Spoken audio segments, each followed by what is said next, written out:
All right. Welcome in. You found us once again. Shoot the Gap, the Rabbit Hole Fantasy Football Focus Show, here to help you to be gruntled with your fantasy football team and your fantasy football decisions. I am your humble host, Brian the Amigo Baldwin. It's just me again. Yeah, I know, man. I know. Normally I have Connor with me.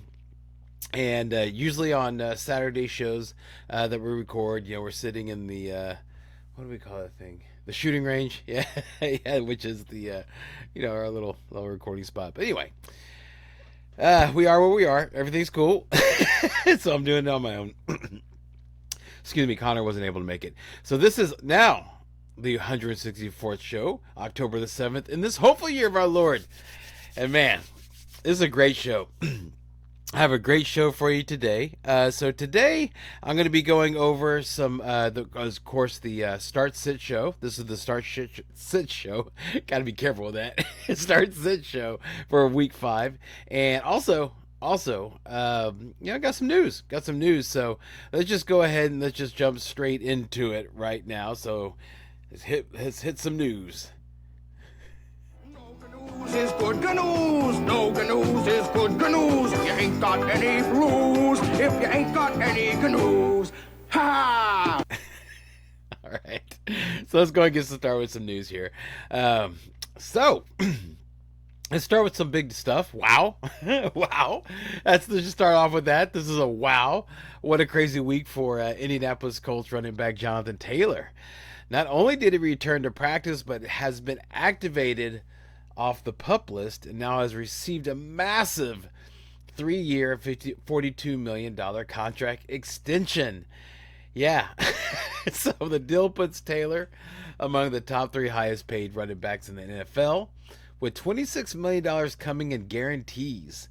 It's a massive win for both sides after a tumultuous offseason that saw the talented 4th-year running back in a public battle for a pay raise. But after being brought back from the PUP list and with a new contract in tow, Taylor will now make his season debut Sunday against the Titans. Yeah, so it'll be interesting. It's going to definitely be interesting to see how he works with Anthony Richardson. So let me just throw this out there, okay? Just throwing it out there. Zach Moss. Okay, Zach Moss was awesome. He was incredible week 2, week 3, right? And then Richardson was out those two and 3, week 2, week 3, right? Week 2, I think when he went out early in the game. Week 3, he missed completely. And it was Gardner Minshew, right? Zach Moss, awesome, right? I mean, incredible. Remember that? Remember that, Zach Moss managers? Remember that? Those 2 weeks, that was great. Yeah, and then, but week 4 was whenever Richardson came back. Moss barely produced. Richardson exploded. So there's actually there is a reason for that. Okay, a correlation between the two. That's the word I was looking for. Yeah, it seems that the off-season rhetoric, man. Remember all that about a running QB negatively affecting an actual running back? I mean, that actually might be true. I mean, so it's definitely something to watch. Okay, when you're talking about Taylor and expectations that you have with the dynamic quarterback. Yeah, another thing to watch is how much is he going to be used? Yeah, I mean, let's just talk about this since this is the week 5 Start-Sit episode, right? Let's talk about just immediately about how we're talking about going into this. Sorry, I got distracted. That happens from time to time. So Sunday, when he plays, okay, it's going to be against the stout Titans defense. Now, every running back that's faced that Titans defense, they have scored low running back 2 numbers. Yeah, so they haven't really been anything. Now, I know. They haven't really seen much competition. I think they saw full games from Joe Mixon and from Jerome Ford. Okay, but the point stands. They're a tough run defense, but they are beatable. They're a tough run defense, but a beatable pass defense. Yeah, so to piggyback the idea about the stout running defense, you know, there's a feeling, okay, that they're going to ease Taylor in since he didn't have a training camp or a preseason to get up to game speed. They just paid him a lot of money, okay, so they're not going to want to just like break the machine they just bought, right? You don't want to do that, so there's a real big concern about that, and are they going to stop using Moss? Think about how the dude performed. Other than week 4, and of course week 1 when he was out, but he did pretty well. He played like, in a professional job setting, he performed in a manner that he should not be. His production or his use should not be cut too much. Like just straight to the bench. Like how he sent. What was that guy, Deion Jackson, who later got cut. Moss did such a great job they cut Deion Jackson, right? So hopefully that won't happen. I don't think that will happen, especially not this coming up week. They're definitely going to be doing at least. I would say it seems true to me. Okay, it seems true to me that you're looking at probably about, what do you think, 20-30% of Taylor. Sounds about right. And then the rest will be Moss. But again, it's against that stout running defense. So, you can't play Moss, and you can't, and in my opinion, don't play Taylor next week. You don't. You got to look to see how he's going to do physically. Okay, and exactly how's he going to work with the 2023 version of the Colts. Now think about it, everybody. Zach Moss was not prolific. He came out of nowhere, right? Blew people's minds because he's never done that. He's had that potential, but never did it, right? But it might be, his skill set might be what's perfect for this particular new version. Taylor, I don't know. You would think that you put an uber talented guy with, an elite generational talent onto any team, it'll work fine. That's my hope. That's how I feel. But I'm just throwing things out here, man. We're talking, right? We're hanging out, so we're just throwing stuff out here, man. And that is a concern. How's he going to work with the way that everything looks? Might be great. Might be fine. I don't know. All I know is that Richardson really hurt Moss, so it seems that Richardson's going to hurt Taylor. And so if you're thinking about, 2021 version of Taylor, I don't know if you're going to get that, so that's going to be interesting to watch.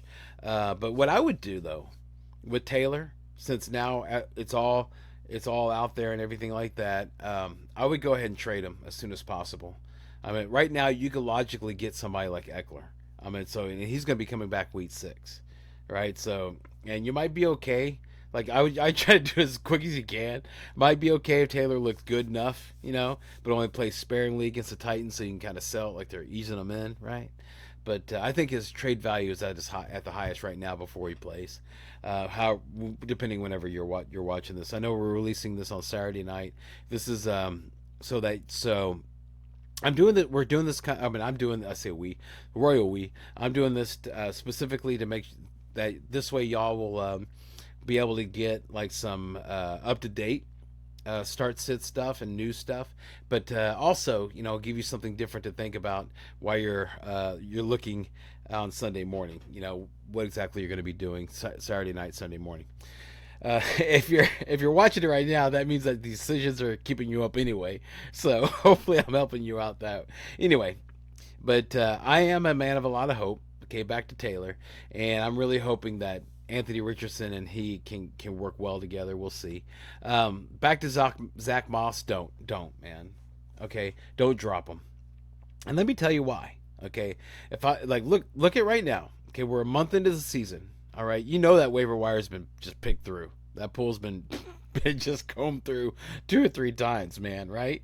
Just to give you an idea, Jaleel McLaughlin is the big thing, which he might be a thing though. I'm a big Jaleel McLaughlin fan. If you're watching the show for quite a while, you know that I am a Denver Bronco fan. So I'm excited about Jaleel McLaughlin. Obviously, we'll be talking about him later on in the show.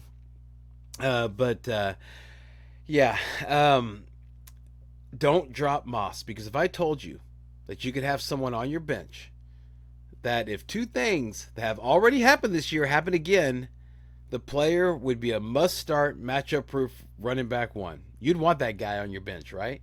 Well, that's Moss, okay? When both Richardson and Taylor miss a game, he's an RB1. Now, I know, you're like, well, that's, but that's like two big things that have to happen. But Richardson, the way he plays, last week was his first healthy week. Taylor, come on. There's a chance that he's not at the speed, man. He might push himself too hard. There is a. I'm not saying it's possible or it's likely. I'm just saying it's possible. There's a pathway where Taylor doesn't, isn't ready or re-injures or something. Every injuries are always possible, right? So that's what I'm trying to say is that you have a person though that that if Richardson and Taylor are out, he is a RB1 match proof must start. Don't drop that. Okay, hold on to that. Okay, and one more thing about the Jonathan Taylor situation. Very important. I probably should have led with this. This shows that ESPN Dan Graziano cannot be trusted. Okay, he's the one who said last week that Taylor still didn't want to play for the Colts and wanted to get traded, and the Colts aren't giving him a contract extension. So, it wasn't right. Okay, well, if you watch the episode on Tuesday, I based a whole diatribe on believing this guy. Okay, and it was wrong. It was a complete lie. It wasn't true. Not even close. Look where we're at. That was last week. Here we are a week later. Dude has a massive contract. Happy. Wants to be a Colt for life. It's nothing like that what that guy said. Don't believe him at all. So if it's but see, this is very, very valuable information. You have to know who you can believe and who you can't. But you cannot believe Dan Graziano. And what I mean by that is if you hear something that's interesting from him, make sure and confirm it with at least one or two sources. Okay, as many sources as you can, but at least prove it with at least one or two. Okay, because you can't just trust him just what he says, because he's clickbait man. Okay, so yeah, he's a master clickbaitman.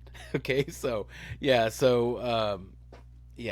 we learned that. That's valuable. Okay, so keep that in your heart. Okay, you got to know this.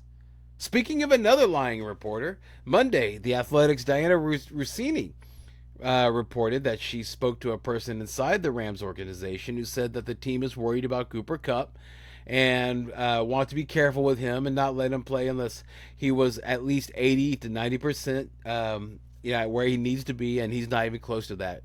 That was the reason. That was the soul of my diatribe on Tuesday about Cooper Kupp. Was this lady? Okay, you know what happened? Yeah, made me look like a made me look like a donkey, man, because I trusted her. Trusted what she had to say. Fast forward to today. That was Monday. Fast forward to today. He's medically cleared to play, and we'll be playing Sunday versus the Eagles.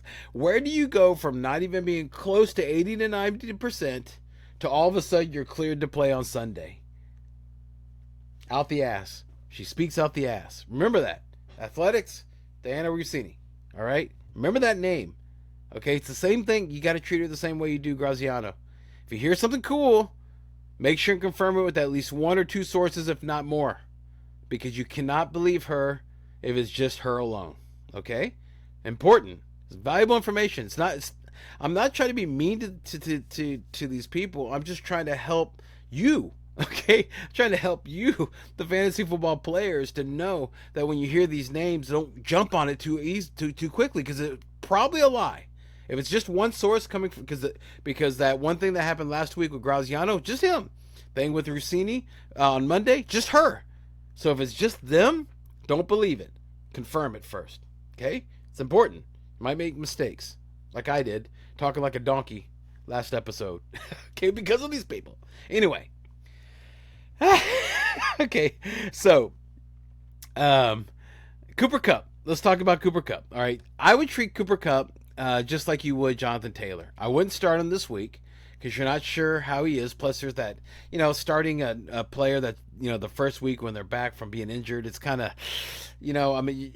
I know David Montgomery blew up, but this might be a different situation than David Montgomery. This guy did not get either get a training camp or a preseason, and he might not be 100%. Makes me very leery of him. Okay, so I would not put him in, just at least to see what he's going to do.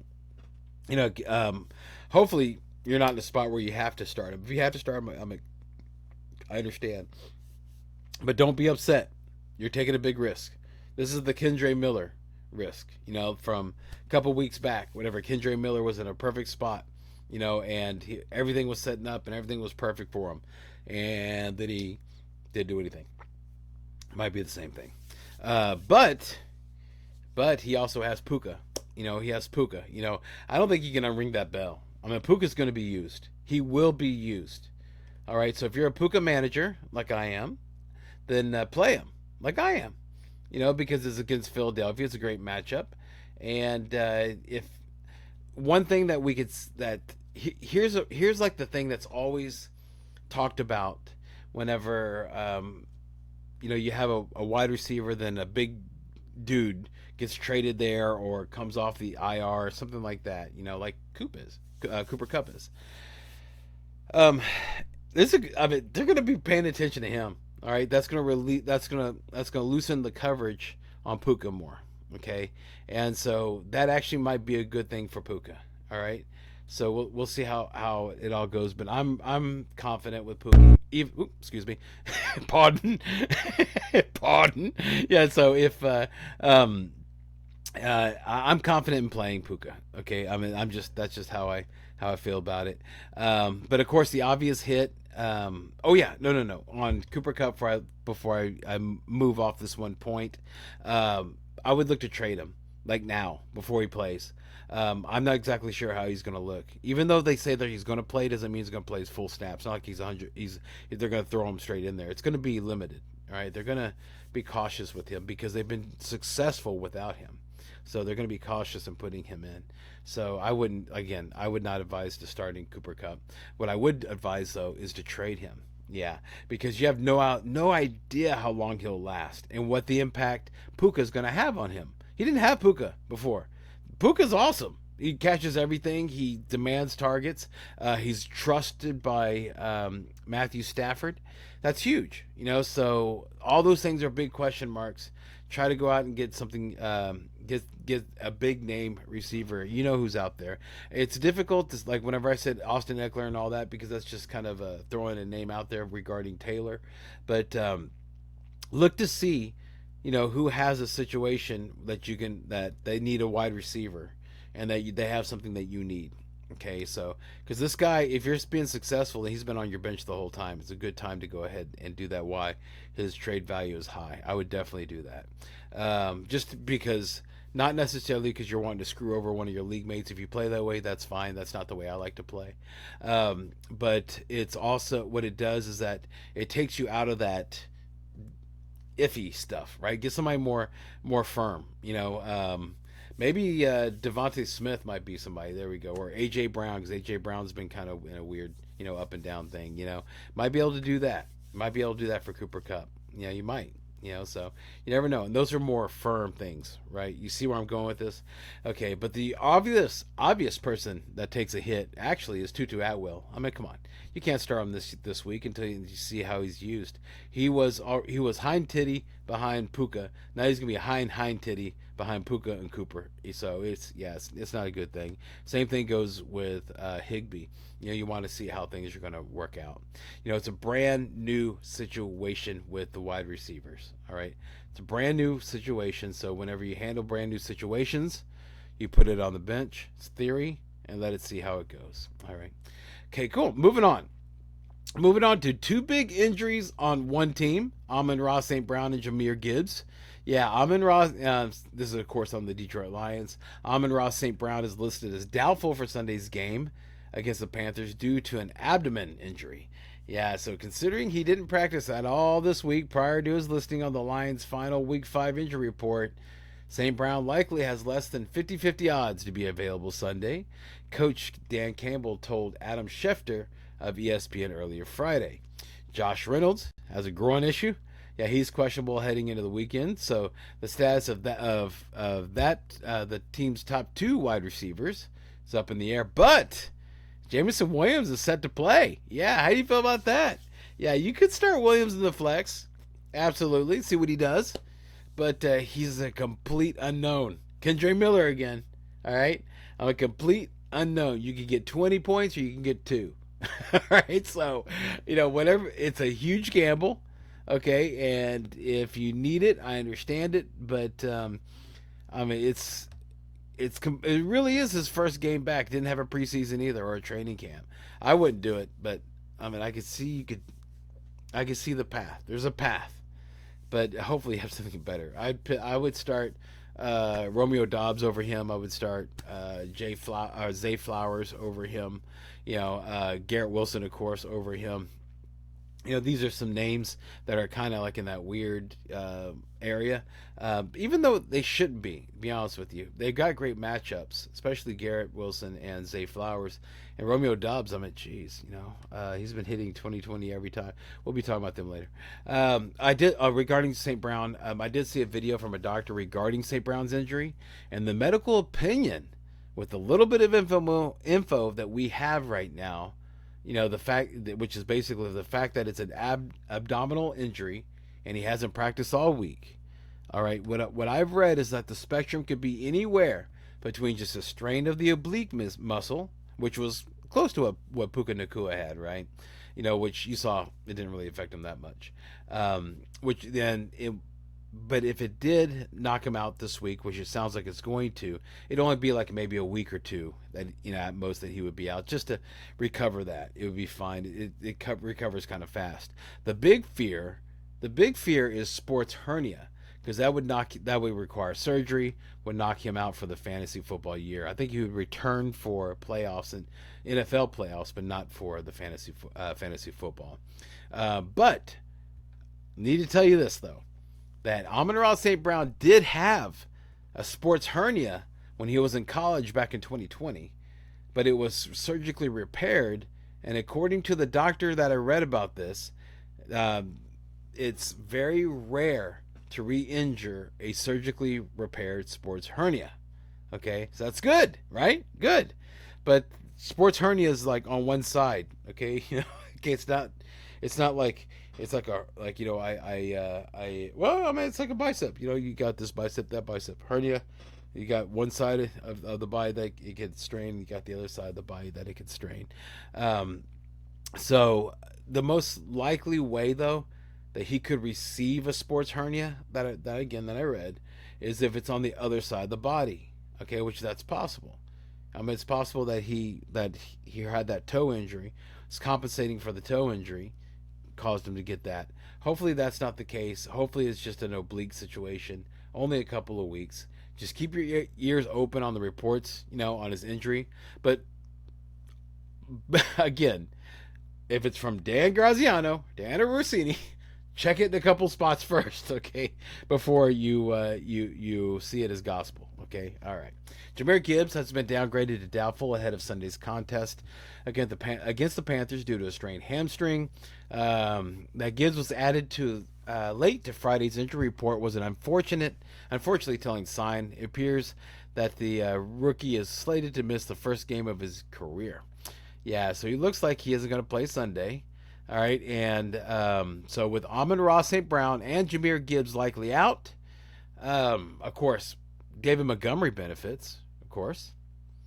All right, Sam Laporta, holy mackerel. Yeah, I think Sam Laporta is just of it. Like, I play in 2 leagues that do not have the tight end only spot, has 2 flexes. Dude, put Sam Laporta in there. He can go toe to toe with any wide receiver. I think I believe this week. So yeah, I think it's going to be really, really good from him. And another guy. Yeah, if you're in a deeper league, man, and you need to get some stuff. You need a running back, dude. Craig Reynolds, Yeah, Craig Reynolds. Remember that name? Yeah, it popped up a little bit whenever David Montgomery was hurt. It's going to pop up again now that Jahmyr Gibbs is. So it's not going to be David Montgomery all the time. The guy who's going to relieve him, Craig Reynolds. And, if something happens to Montgomery in the game, which, he's a little, he's getting, oops, excuse me again. Yeah, pardon. Gotta watch what I eat before I record. Uh, but he's been known to get banged up, so that's what I'm saying. Deeper leagues, you need a running back. There you go. I did want to talk about Khalil Herbert. You already know what's going on with him. One thing I wanted to talk about is that nobody seems to be talking about is that this is a call out to go get Rashawn Johnson. Okay, not to drop him. Okay, like I've seen a lot of people doing. Like, you look at the drops and you see him dropping. People were dropping this guy because he unfortunately has a concussion. And you know what? And it's interesting because when you hear concussion, it's like, oh, he's concussed. Okay, whatever. Say it like it is. When he received a brain injury, okay, because that's what a concussion is, he received that, okay, or at least a suspect of that, okay. And so we all saw the hit, okay, but the thing is that if it's not that bad, if he's able to recover, check the practice reports for next week, he has 10 days. And normal recovery day is for a mild concussion is 7 to 10 days. So he fits somewhere in that window, right? I know that Khalil Herbert has said that he's fine, he'll be fine and everything like that. But, dude, oh my gosh, you saw that. You saw what happened to that foot.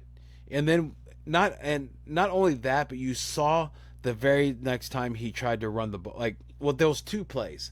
One is being highlighted by a lot of people. The other one is not. The first one that whenever he was first put back in, it was a fake. It was a fake to him, right? Play action, right? So he grabbed the ball, act like he was running, and whenever he stopped, because I was watching him the whole time, where with a bunch of people, he didn't get touched or anything. When he stopped, he kind of like gingerly pulled up, okay? Then he was out the next play, and then he came back in, all right? When he was out, interesting enough, the running back was DJ Moore, okay? But when he came back in, that's whenever he did the play that he tried to cut, and his foot just crumpled on him. All right. And that's going to miss at least a week, man. We're going to find out more. I know he said he's fine and everything like that. And there's that video that I saw where, he has the W and he's acting like he's eating it. He looks happy. But, dude, whenever he's walking up to the camera, did that look like a young man? No. He's walking like an old man. You didn't notice it because you're all looking at what he's doing up here. Look at his feet. He's walking like an old man. So yeah, he's banged up, man. Rashawn Johnson, go get him. If you have him, don't drop him. Hold on to him. I think he's going to be something where even if Khalil Herbert comes back, it'll be too early. He might re-injure that thing. He's already shown that he's injured. Okay, Rashawn Johnson was already on his way of taking over the backfield before something magical happened with the Broncos. Because everything happens with the Broncos magically with your offense, right? So Rashawn Johnson, make sure you have him. He's probably been dropped. Pick him up, put him on your bench. You'll be glad that you did. Seriously, do that. At least just check it out. Check it out. Like I told you, the pool's been picked over. It's been picked over twice, 3 times, right? 4 times. A lady. So it's you're not going to find a prospect like that in the pool. So yeah, hold on to him. And lastly, just want to go and report this because this is news, has 0 impact on fantasy. The Chicago Bears have traded wide receiver Chase Claypool to the Miami Dolphins on Friday. Claypool was a healthy scratch for Chicago's win over the Commanders on Thursday night, and he was being traded to Miami in exchange for a 2025 swap of late-round picks. Yeah, so man, that just tells you how much they think of him. And this is kind of like the same thing with Cam Akers. Seriously, because when we hear Claypool going for that, you're like, oh man, 2025 late round pick swap. That's nothing. That means they don't give a mess about him. That he's fallen out of favor with the Bears coaching staff. Didn't do well. He's going to be playing behind Braxton Berrios, Cedric Wilson, Robbie Chosen. All right, and that's behind. Those guys are behind Tyreek Hill and Jalen Waddle. All right. I mean, his path to fantasy relevance is very, very low, right? But keep in mind about whenever you see about the late round picks, that's probably is a, something that should sober you up about Cam Akers. Okay, that's what they did. Now it could just be that the Rams just hated the guy. Chase Claypool, you see what's happening. The guy is very talented, extremely unprofessional, and he's wasting this incredible moment that the Lord's given him. Yeah, so hopefully he'll pop up, or he's going to end up having jerseys from. Well, no, this is probably his last stop. I bet you this is his last one. All right, so let's go ahead and that's all that I got for news right now. So let's go ahead and let's switch over to the start sit for week 5. Okay, so the way that I normally do this is I just go ahead and go through quarterback, wide receiver, running back, tight end. You know, I don't really. We'll see where we're at on time as far as defenses and stuff like that. But I'm hoping that it will be a little bit more consolidated and because it's just me, so it's not Connor. Unfortunately, it's not Connor and I discussing his thoughts too. So I'm just telling you about how I'm looking at these things and how I look at these players. So anyway, let's just get to it. I wasted a minute just saying that. Okay, here we go. Let's start with quarterbacks. Okay, we're gonna go start with ones that are just like we're mentioning them because it's smart. It's smart to mention them, right? But really not. There's not really. These are no-brainers. Josh Allen, Patrick Mahomes, Jalen Hurts, Tua, Anthony Richardson, Lamar Jackson, Kirk Cousins. Okay, and I would even add. I would add C.J. Stroud in there too. Yeah, I mean he's sturdy. You know, has his pocket. With his, he's very sturdy with his pocket passing. And it's hard to run on the Falcons. I mean, he should be on point, spreading the ball around on the road. So, yeah, I like Stroud. And let's see here, and I think those are the ones that are like you set and forget. How about Trevor Lawrence? How are we feeling about Trevor Lawrence, everybody? Seriously, how are you feeling about Trevor Lawrence? I mean, it's he's playing against Buffalo. Okay. I would say if it's possible to sit Trevor Lawrence. Hopefully you have Kirk Cousins or Anthony Richardson. All right, so hopefully you have those guys, because I don't like, I know with the London game that they have the upper hand because they've been in London all week. And Buffalo is traveling, but still, Buffalo is still really good. Side note on Buffalo, you already know about Tre'Davious White, their star Pro Bowl cornerback is going to be out for the year, right? You already know about that. But they're getting back Von Miller. And let me tell you why that's really important, how it affects Trevor Lawrence. Because it's really easy to say, and also Calvin Ridley, okay, who's also we'll be talking here about in a little bit. But this is actually the same news regarding him, so this is just a preview for him. So when we get to his name, you already know the explanation. But the way that even though that White will be gone, okay, it's easy to say that White's gone, Pro Bowl down, but down that they're real strong. The Buffalo's strong in the middle. Now they're going to be weak on the outside because that's where Tre'Davious White normally worked, was on the deep route outside players. But the way that you get around weaker cornerback play, not saying that it's going to be weaker because they are a deep team, Buffalo is. But the way you get around it is by having a strong pass rush. You have put in Von Miller.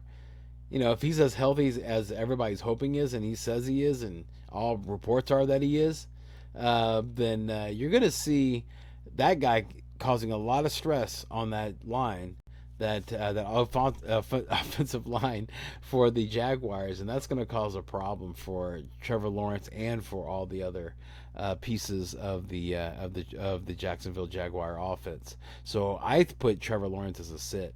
Jordan Love, he's playing against he's playing against the Vegas defense. Not very good defense. And Love has been looking really good. I think he's the quarterback 3 of the year right now. Yeah, I mean, he's doing really well. Doing really well. And he's playing at Las Vegas. But we've talked about this on the show. All right, we've already talked about it on the show. Las Vegas is a a vacation destination. So look for, I mean, Packers fans already travel well. Look for this to be like a home game. I haven't watched a Vegas team game at where they're playing in Vegas where it sounds like it's a home game for Vegas. I mean, they're always playing away games because it's just there's always such a loud contingency for the visiting team. Let's see here, Matthew Stafford. You know what, man? Matthew Stafford, I would start him over Trevor Lawrence. Yeah, I mean he's throwing a ton, and you can't do anything against the Eagles on the ground. Should be a negative game script at home. Yeah, man, he's gonna have Cooper Kupp. So and you can throw on Philadelphia for some reason. So yeah, I think Stafford would be a pick. Jimmy Garoppolo. This is a Devontae Adams revenge game, so I'm already going to tell you to start Devontae Adams. So Jimmy Garoppolo is the guy throwing him the ball, right? So he should have a good game. We'll see, right? Again, dude, I am just really concerned about playing a player on the. Oh, hang on, no. Yeah, go ahead and start Jimmy Garoppolo. I'd start Jimmy Garoppolo over Lawrence now I think about it. And let me tell you why. Because it's an injury, but it's a concussion. And once you recover from a concussion, you're straight, especially with him. He went through all the steps twice, it seems. Right? Yeah, man. Jimmy Garoppolo. Yeah, I would go ahead and recommend starting him over like Trevor Lawrence. Yeah, absolutely. Now, I did mention Anthony Richardson, but I did want to make sure just tell you how I feel about this. He just keeps putting up big numbers. Okay, I mean he's able to rally his team late, or doing just incredible damage early in the game. I mean he's right up there with Lamar Jackson as a dual threat. So it's a favorable matchup as far as like passing on the Colts, or excuse me, on the Titans. So yeah, just a side note on Richardson. Another guy that I would start. Can't believe this. I can't believe this. How much this is why I love and hate fantasy football. So much can change in 1 week. So much can change in 1 week, man. Just boop, just a flip of the button and boom. Just things are wonky, and up is down and down is up, and cats are living with dogs and all types of stuff, right? And this fits that bill. Zach Wilson. Yeah, Zach Wilson. He's playing against Denver, who's a terrible defense. Just traded away. What was it? Brandon Reynolds is that his name? Yeah, the one of their top defensive ends. So that defense is weaker now. It's absolutely weaker. So yeah. Zach Wilson, I think I would start Zach Wilson over Trevor Lawrence. Yeah, but you see where I'm at there. You see where I'm at. Let's talk about some more sits that well, actually, I don't know, man. I can't. We're just gonna go down the names and we'll talk about them as we hit them. Joe Burrow. That's a sit. Yeah, it's hard to believe. It's hard to believe that, especially against Arizona. And he's 100%. Do you go back in the flames? Would I start? I would not start Garoppolo over him. I would not start Zach Wilson over him. I would not. I would start Anthony Richardson over him. And Matthew Stafford is where it gets weird. Jared Goff. We didn't mention Jared Goff.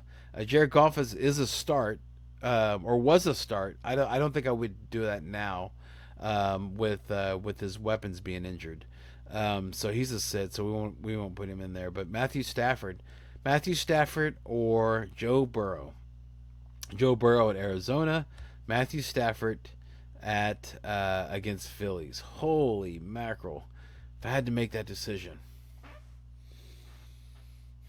I would go Matthew Stafford. Because I think that they're going to be able to run the ball with Joe Mixon against Arizona, and that might be what they're going to do. Joe Burrow's he's in the prove it spot, man. This is a month of a month of mess. Okay, and so he's got to prove it. Brock Purdy against Dallas, no, it's a sit. Dak Prescott against San Francisco, nope, sit. Josh Dobbs against Cincinnati, dude. How can you not like start this guy? Josh Dobbs or Joe Burrow? Josh Dobbs or Joe Burrow? I would go Joe Burrow. Yeah. Josh Dobbs or Trevor Lawrence? Josh Dobbs. Yeah. Russell Wilson. Russell Wilson is somebody I think I would sit because I'm concerned. You can run against the Jets, and Russell likes to do a lot, like try to be the hero, and you can't do that with this Jet defense. So I think he's going to get a lot of sacks. Derek Carr, sit. Daniel Jones is a sit also. All right, so let's go ahead and move on to running backs. Let's move on to running backs. Here we go. So running backs. Let me go and just make a little note here. Is that running back? Yeah, running backs. Go. Just want to make sure. I want to make sure I'm getting all this right. Yeah, I'm taking a step for you to help everybody out there because I like to put like little notes here. Anyway, running backs. These are ones that are set and forget. Christian McCaffrey, Bijan Robinson, not Dijon. That's funny. Bijan Robinson, David Montgomery. We just talked to him a second ago. Josh Jacobs, Derrick Henry, Devon Achane, and Raheem Mostert. I would put those guys on the same level. I know that the pundits are saying that Devon Achane is the guy and everything, and he looks great, and I understand that, but he doesn't have the build to be the guy, and he's a rookie, and you're talking about like a multi-year veteran in Raheem Mostert. Okay, so I think Raheem Mostert still gets the start. Okay, and A-Chain's still going to do well. He's still going to get his touches and everything like that. But against the New York Giants defense, I think they're about the same. Okay, seriously, that's what I feel. I might be proven wrong. Probably will be proven wrong. I'm just telling you how I feel. Basically what I'm trying to tell you is that if you have Raheem Mostert, start him with confidence. Don't sit him. Okay, he's a start. Okay, don't be worried about. I think A-Chain and Mostert can coexist, especially with the Giants. Definitely with the Giants. DeAndre Swift, of course. Joe Mixon, just talked about him. Alvin Kamara, dude, how about that? Yeah, man. Welcome back, Alvin Kamara. Yeah, I was right with the world. Kamara's back in the league and fantasy relevant. James Conner, I would go ahead. That's another one that I wouldn't think of. I wouldn't even sit and forget type of start. But let's see here. How about Saquon Barkley against the Miami defense? Yeah, man, if he plays, you got to put him in. You got to do that. Yeah, you do, because you're probably in a situation where he's your first pick of the draft. Yeah, first round, so I understand that. It's the first, but man, it's that first game back from an injury. And he has, and he's going in questionable. I'd want to wait a week if you could. I would suggest to wait a week. I understand if you play, but I'd want to wait a week. That's what I would advise. Tony Pollard at San Francisco, I would start him. Aaron Jones at Vegas, great matchup, but Aaron Jones is still a little gimpy. First game back, and he wasn't that effective. Makes me nervous, especially with how weak that secondary is for the Vegas Raiders. And that they have Watson back, and they have Dobbs, and they have Jaden Reed, and they have Luke Musgrave. So you can see where I'm going with all this, right? Travis Etienne against Buffalo. He's a start, but I would temper my expectations because it's against Buffalo. Buffalo's pretty aggressive, but you have a talent like that. He's healthy. You start him. Isaiah Pacheco. That's one of the forget starts. Yeah, must starts. Same thing with Breece Hall, must start. Let's get into the nasty ones. All right, let's get into the ones where it gets a little mucky. Okay, Jaleel McLaughlin. Let's talk about that guy. All right, this is the waiver wire darling. You already know the stats if you watch the show because I've already went over the stats already. But man, yeah, he's Sean Payton loves this guy. I've read a lot. Why? Because I'm a Broncos fan, and plus I have in both my leagues I have Jaleel McLaughlin. I went out and grabbed him as fast as I could, because I wanted to have a player on the Broncos, and I didn't want to have Russ. Didn't want to have the receivers. And this guy popped. I was like, hey, and of course I wasn't able to get Javonte. or P. Ryan. And I'm glad I didn't get P. Ryan because this guy jumped over P. Ryan. So what I'm seeing here is that even if Javonte Williams plays, listen to me, Jaleel McLaughlin managers, even if Javonte Williams plays, play Jaleel McLaughlin. Even if the predicted points in Yahoo are like 5 or 6 points, play Jaleel McLaughlin. Okay, the Jets are exploitable through the run. Okay, and this guy is electric. And everything I've been reading about him is that they really want to use him at more and more and more and more. Okay, I've already told you the comps to the different players as far as size, and weight and everything like that, and the way they're built. Okay, he's exciting. If you watch any of the highlights, which I have several times, you can just see how incredible he is and how shifty he is, man. He's fun to watch. I would definitely start him in your flex. Yeah, definitely. Definitely. Alexander Madison. Let's talk about Alexander Madison. He got 17 rush attempts last week. Did over 95, right? So he did really well. Still hasn't got touchdowns. So you're waiting for that touchdown regression, but it's against Kansas City. All right, and one thing that I'm an Alexander Madison manager in both my leagues. One thing I've noticed is that he's matchup dependent. And what I mean by that is that if it looks like that the teams are going to be the team that the Vikings are going to be behind, then you're going to see him that they just abandon the run. They just start throwing. Because why not when you have Justin Jefferson? Why not when you have Jordan Addison? Why not whenever you have T.J. Hawkinson? You see where I'm going with this, right? I mean, that's where the strength of their attack is in the passing game, right? So if you're going to get behind, that's how you're going to attack to try to get back. They're playing against Kansas City. Doesn't sound like it's not a good matchup for them. Not a good matchup for Alexander. Plus, they might be working Cam Akers in more. We don't know, but that's not a game. He's a sit. Alexander Madison is a sit. James Cook is and the Bills. I can't believe I haven't talked about this earlier, but yeah, he's definitely is a start. Definitely in the flex. Kyren Williams. He's another guy you just start. Just keep. I mean, he's got great volume. Just roll him out there. One thing I learned, and you learned too, is volume is king, man, and that's real. Okay, no, I mean if the guy's being used, put him out there because that gives him more opportunities to go and do something special. Gus Edwards, no. Breece Hall, I don't know if I mentioned this or not. In fact, Gus Edwards, but all running backs from the Ravens, I wouldn't do it. Okay, like I said, this is a committee, and then you also have a running quarterback, and you know how running quarterbacks affect running backs. So you can see it's messy.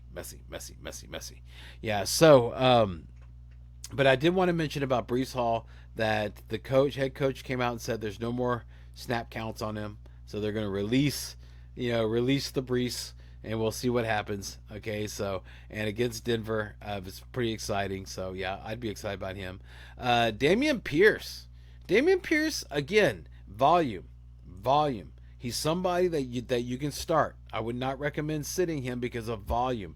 Atlanta shuts down running game, but still volume. The Houston Texans are getting the major parts of their offensive line back this week.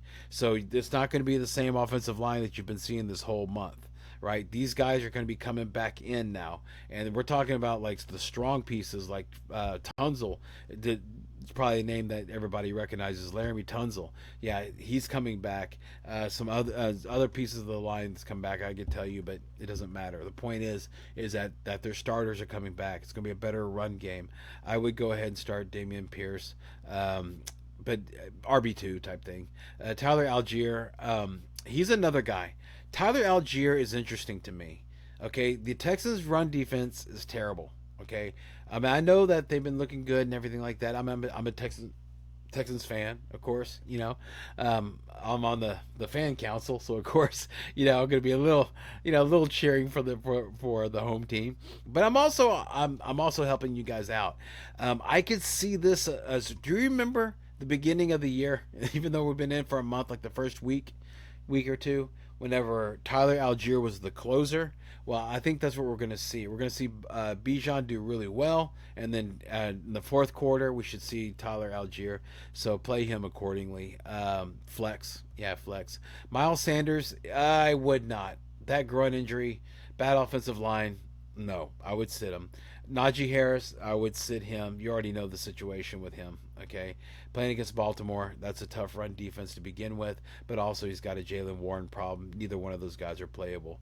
Ramondre Stevenson, that against New Orleans, he's a sit for me. Also, he's got an injury issue right now that he's going to try to recover from, but he is I would not start him. Not no. I would not, because against New Orleans, plus he's got an injury issue and he could get injured in the game. It's just not a good thing, right? Now, don't drop Ramondre Stevenson. Better days are coming for the man. Believe me, I'm a manager of Ramondre Stevenson and I'm happy about him. Okay, I was even I'm negotiating trying to trade for him in my other league. Because I'm pretty happy with him. I'm pretty happy with him. Anyway, I think that gets all the running backs there. So let's go ahead and let's move on to wide receivers, okay.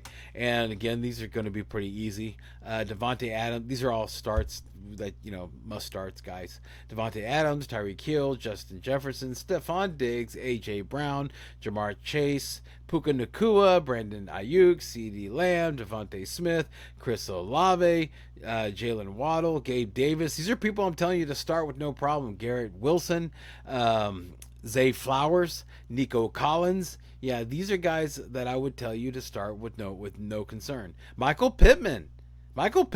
Yeah, but kind of calm it down a little bit, little flexi action, because of Richardson isn't really like digging on him as much as Gardner was.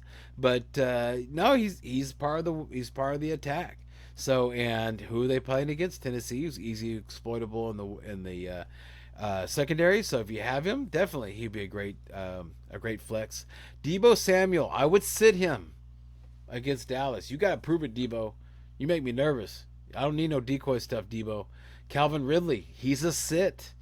Is against Buffalo. I've already told you about it. I've already covered it. Calvin Ridley is a sit.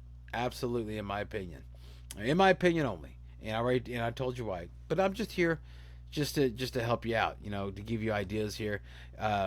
Whatever you decide and whatever brings you peace, I'm in favor of. Christian Kirk, I would sit Christian Kirk. Zay Jones should be back. And if you notice, Christian Kirk was doing great when Zay Jones was out. So if Zay Jones is out there playing, then I don't want to push it, especially against Buffalo. You saw what Buffalo did to Tyreek Hill and Jalen Waddle. Okay, I'm just telling you, the signs are there. All right. Romeo Doubs, I've already talked to you about that. Dude, I'm really excited about Romeo Doubs against Vegas. I think he's going to do great.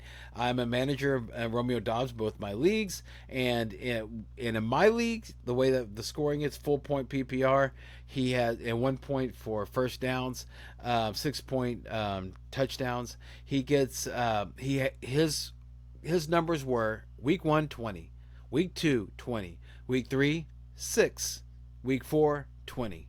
So we already know that wide receivers, they're not, that they're all over the place. They're not consistent. But dude, look at that. Good wide receiver. If you have him, absolutely play him. Marquise Brown, he's clicking with Joshua Dobbs. Why wouldn't you start him? Absolutely. Christian Watson, I would say he's a start, absolutely, because of the matchup is really good, and this is his second week back from injury, so he should be out there more often, or at least targeted more. Jacoby Myers. Let's talk about Jacoby Myers. All right. Assuming that he's healthy,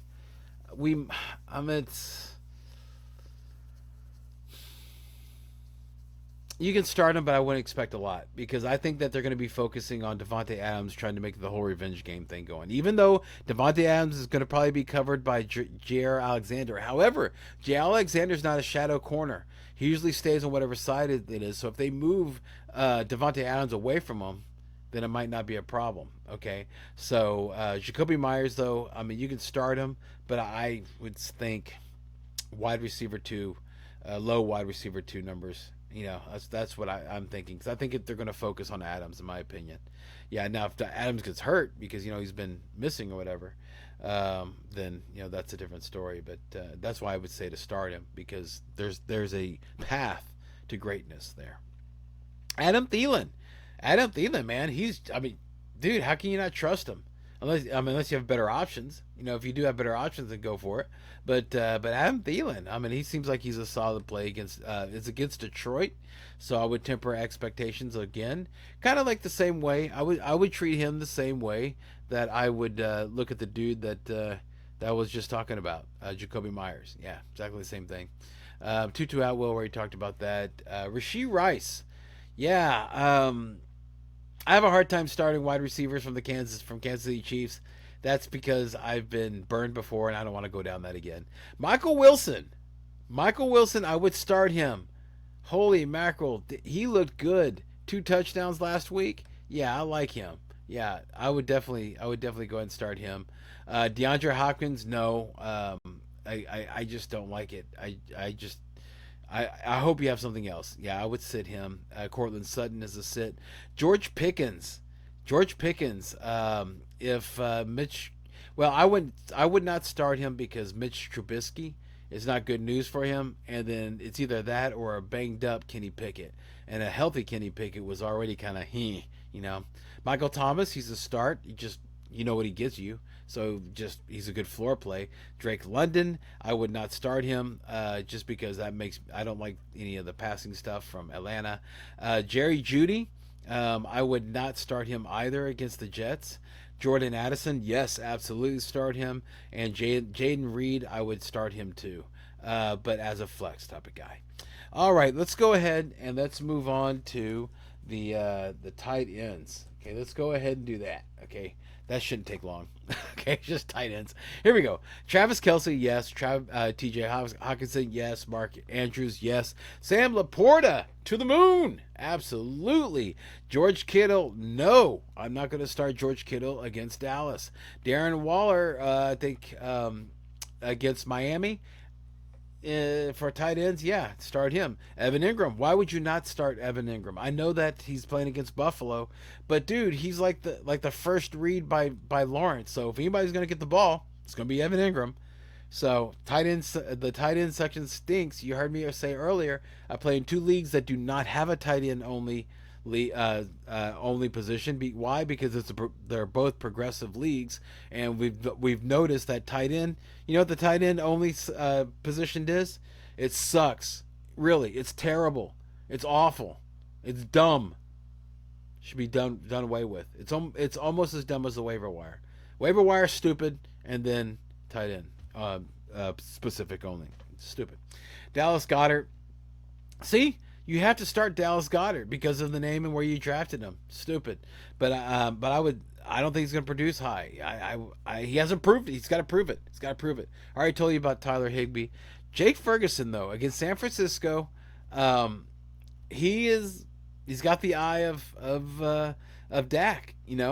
So again, tight end position stinks. He's not bad. Same thing with Dalton Kincaid.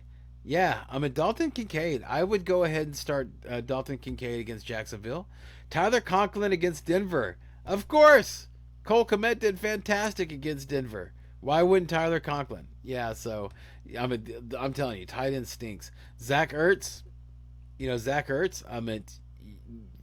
Again, yeah, he's a start. He is a tight end start. Luke Musgrave, you already heard me say about that. He's a start. Kyle Pitts is never a start. Hunter Henry against New Orleans. Okay, all of a sudden his usage is a little hot and cold, right? And he's got a cold Mac Jones, and he's going against the Saints, who are tough against the tight end. So I would sit Hunter Henry. Hayden Hurst from the Panthers against Detroit. I wouldn't do that. He's a sit. And Chig Okonkwo, he's a sit also. All right, and you know what? Let me go ahead just for fun. Let me just go ahead and let me do the defenses really quick. Ravens, I would say the number 1 defense is the Lions. Okay, I think the Lions. I know that they're missing pieces on the wide receiver. Still think they're going to do great. So the Lions, the Ravens, the 49ers, the Bills. These are all great starts. The Saints, they're all great starts. I think they're going to do great there. Start a bull is like the Eagles and the Chiefs. The Chiefs haven't shown any reason why you shouldn't, right? And the Texans, The Texans, okay, I know that Ritter that is a mistake riddled machine, okay, but the Texans' weakness is running. What does Atlanta like to do? Run. Heh. So no, I would not start the Texans defense. The Jets, I would definitely, yeah, I would start the Jets defense against Denver. Yeah, again, startable. The Patriots against the Saints is startable because of their quarterback situation. The Dolphins is startable because you're going against the Giants. So but these aren't guys that I'm like stream or anything like that. I wouldn't. The Cowboys, you're always starting the Cowboys. It's elite defense, even though it's against the 49ers. What are you doing? Broncos, I don't even tell you, they're a terrible defense. The Packers against Vegas. That's interesting, but I wouldn't start them. The Bengals against Arizona, I would not start them either. And the Colts against Tennessee, I would not start them either. So I think that might have done everything. Yeah, I think I got it. Yeah, so I think that does it for the Week 5 start and sit. Hopefully you enjoyed that. I want to thank you for watching. Thank you so much for taking time out for watching this video, and I hope it helped you. And if you enjoyed the content that we're providing, please hit the like button and the subscribe button and also the bell, because you get all different types. You get notices whenever we do shows, because we do shows on the weekend, but we always do them in a way where we want to make sure that you can get current content instead of like on Friday or something like that, right? And we also do shorts, sniper episodes, so hit that bell. You'll be able to get those things. Also want to make sure and thank our supporter, High Volume Music Radio. Make sure and check them out. It's a Houston-based internet radio station, right? Because it's starting off, so we're starting off on the internet and hoping to grow more. You can either check them out on highvolumemusicradio.com or High Volume Music, the free High Volume Music Radio app, which the station actually is growing. So it's only a matter of time before I keep saying before the station grows past it. The reason why I say we is because every Thursday I have a show on there. It's a sports show, Drive Time Sports with Charlie and Brian. Live interactive show. If you have any fantasy questions, feel free to call between 4 p.m. 6 p.m. Central. And of course, check out Connor's book, You Know Too Much, on Amazon. All right, want to make sure, and thank you so much on behalf of me, Brian, the Amigo Baldwin. Want to make sure, thank you for watching. And I hope that this year is even better than the last. Yeah, man, it is time. It is time for parting shots. And what I want to tell you is that you have a month's worth of data. Okay? I think I might have talked about this last time, but I want to say it again. You have a month's worth of data. Read that data. The numbers don't lie. It's telling you the truth. I know that 1 week might lie, 2 weeks might lie, but a whole month will not lie. Read it. Make appropriate moves. Be careful. Be watchful on who to drop. Like Jackson Smith and Jigba and Jahan Dotson. You're on thin ice, buddy. So, but make sure and use that, because you have actual real numbers, real data. It's no longer conjecture. It's actual stuff that's happened, right? Numbers and things, and how these defenses are and how players play. Use it. It's right there for you. Okay, all right. So let's go ahead and end this with the last line. Remember, everyone, in fantasy football, as in life, don't dream it, be it. Yeah, thank you so much for watching. I really appreciate it. And good luck. Good luck on your games coming up, man. I hope every one of you guys win, unless you're playing against me. All right, bye-bye.